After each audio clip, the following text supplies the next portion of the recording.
The efficiency gains are incredible. This changes everything. It's exactly what the market needs. We are fully on board. We're seeing unprecedented growth powered by these new networks.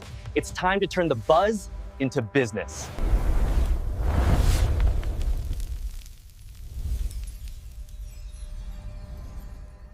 All right, let's dive in. We're going to tackle a term you hear pretty much every single day: artificial intelligence.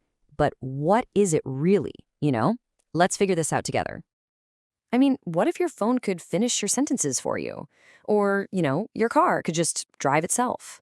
What if your music app knew exactly the vibe you were going for next? It all sounds a little bit like science fiction, right? This world of super smart machines just kind of catering to our every whim. Well, here's the thing.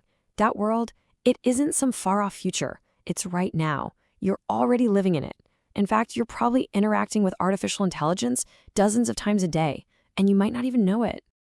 And isn't it wild how normal this has all become? I mean, think about it. Every time Netflix just knows what you want to binge watch next, or you ask Siri or Alexa for directions, or you unlock your phone just by looking at it, yep, that's AI. It's already completely woven into the fabric of our everyday lives. But here's the twist. For a term we throw around so much, nobody can really agree on one single definition. See, AI isn't some magical, all-knowing robot brain.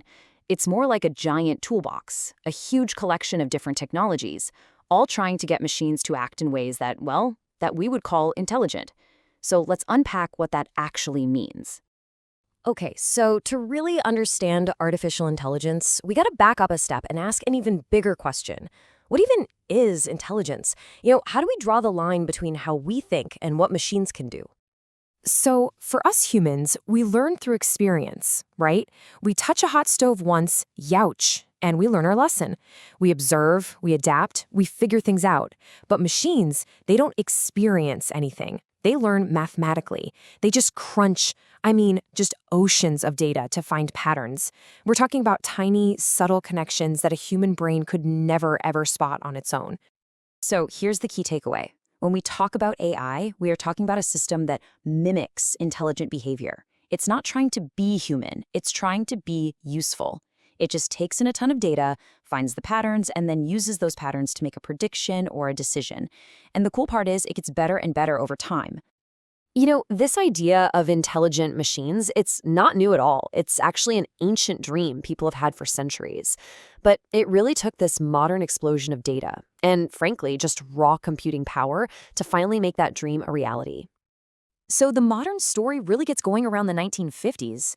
You have Alan Turing asking the big question, can machines think? Then the actual term AI gets coined in '56.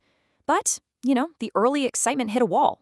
Technology just couldn't keep up with the big ideas, leading to what they call the AI winter. But then, computers got insanely fast. The internet gave us all this data to play with, and suddenly AI thawed out. That led to these huge moments, like a computer beating the world's best chess champion, a real game changer. Okay, let me give you a super simple way to think about how this actually works. Let's say you want to teach a computer to recognize a cat. You don't tell it a cat has pointy ears and whiskers. No, you feed it millions and millions of cat pictures. The system just chugs through them, finding all these recurring patterns. The curve of an ear, the texture of fur. It builds this incredibly complex mathematical model, so the next time you show it a new picture, it can predict with pretty stunning accuracy if it's a cat or, not a cat. Right? So this whole process of learning from examples, that's called machine learning. And it comes in a few different flavors. You've got supervised learning. That's where all the data is neatly labeled for it, kind of like digital flashcards. This is a cat, this is a dog. Then there's unsupervised learning, where you just dump a bunch of data on the AI and say, find the interesting patterns in here yourself. And finally, you've got reinforcement learning, which is basically just trial and error. The AI gets a digital treat for good decisions, almost like you're training a puppy. Okay, so this is a really important point. Not all AI is created equal. To get a good handle on this, it's super helpful to think about AI in 3 different levels. This really helps separate what's real today from, what you see in the sci-fi movies. First up, you've got narrow AI. This is basically everything we have today. It's an AI that's amazing at one specific thing, like playing chess or recommending movies, but it can't do anything else. Then you have the next level up, general AI. This is the big dream, a machine that can reason and learn pretty much any task just like a person. And we are nowhere close to this yet. And way out there on the horizon is superintelligence, the sci-fi concept of an AI that's smarter than humans in every single way. So let's just be absolutely clear on this. We are living firmly, 100%, in the age of narrow AI. But, and this is a big but, the abilities of this so-called narrow intelligence are getting wider and way more powerful every single day. And that, well, that brings us to some really important questions we need to talk about. Yeah, because there is just so much hype around AI, right? It's absolutely crucial that we separate the myths from what's actually going on, especially as we start to rely on this stuff for bigger and more important decisions. So let's start with the biggest myth of them all. This idea that the chatbot you're talking to actually has thoughts or feelings, or is somehow conscious. The reality? It doesn't, not at all. AI is an absolute master of simulation. It's just incredibly good at predicting what the next most likely word should be in a sentence to make it sound like it understands. When it says, I understand, it's not feeling anything, it's just running a probability calculation. It's pattern matching on a massive scale. Okay, here's another really dangerous myth. The idea that because AI is all about math and logic, its decisions must be, totally objective and fair. In reality, it's way more complicated than that. See, an AI learns from data that was created by us, by humans. And guess what? Our data is packed with all of our own messy human biases.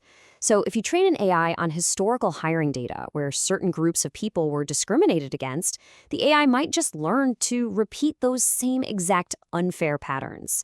It's not being evil or malicious. It's just perfectly mirroring the flawed data we gave it.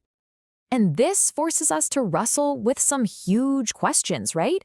Like, who's responsible when an AI messes up? Who actually owns all this data it's learning from? And maybe the most important question of all, how do we build guardrails for these algorithms to make sure they're being used in a way that's fair and responsible? These aren't just for philosophers anymore. These questions are shaping our world right now. So, after all the hype and these really tough ethical questions, where does that leave us? Well, I think it leaves us at the very beginning of a new era. An era where we need to stop thinking of AI as some kind of rival and start seeing it for what it is, an incredibly powerful partner. I think a great way to look at it is like this. On one hand, AI is like a microscope for our minds. It's a tool that helps us see these incredibly complex patterns in science and medicine that are just way too big for a single human brain to handle.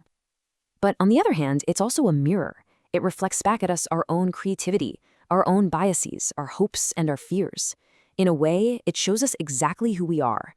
So in the end, maybe we've been asking the wrong question this whole time. The question isn't really, can machines become as intelligent as us? The real challenge, the thing that's going to define our future, is whether we can be intelligent enough to use this technology wisely.